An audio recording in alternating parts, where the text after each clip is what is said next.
Bonsoir à tous et bienvenue sur boursicoté.com pour cette nouvelle analyse technique des principales matières premières. Nous pouvons constater donc que suite à la rupture présentée hier, rupture haussière des 1245,90, les cours sont bien revenus ici sur ce niveau pour le valider en tant que support et donc évoluent désormais entre ce support et la zone des 1260 $ l'once que je viens de repositionner et qui est un petit range ici de neutralisation au sein d'une tendance court moyen terme qui est elle aussi neutre. Donc nous avons ici cette petite zone d'évolution qui a déjà eu lieu ici durant des phases précédentes.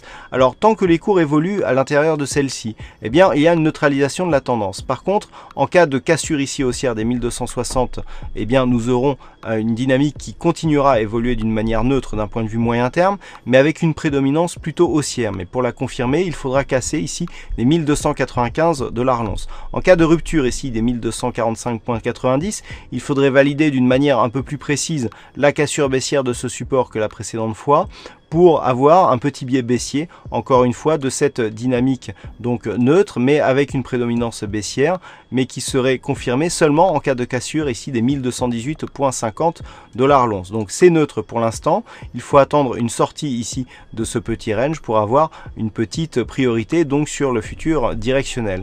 Du point de vue des indicateurs, on est plutôt ici sur une évolution haussière, mais tant que l'on évolue ici dans ce range, il faut confirmer par la cassure de l'une ou de l'autre de ces zones.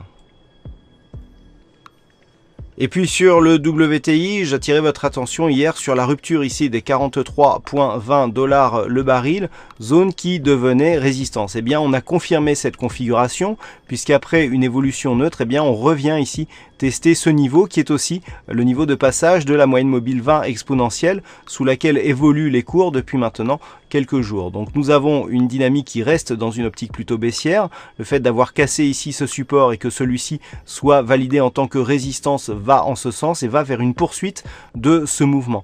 Tant que les cours restent ici sous 43,20, nous avons divers objectifs baissiers qui s'offrent ici à cette tendance, à savoir un objectif moyen terme ici sur les 35,17 et un objectif intermédiaire sur les 39,50 $ le baril. Voilà ce que nous pouvons dire donc sur cette analyse technique des principales matières premières. Passez un bon week-end, de bons trades et on se retrouve dès la semaine prochaine pour d'autres analyses techniques toujours sur le site boursicoté.com.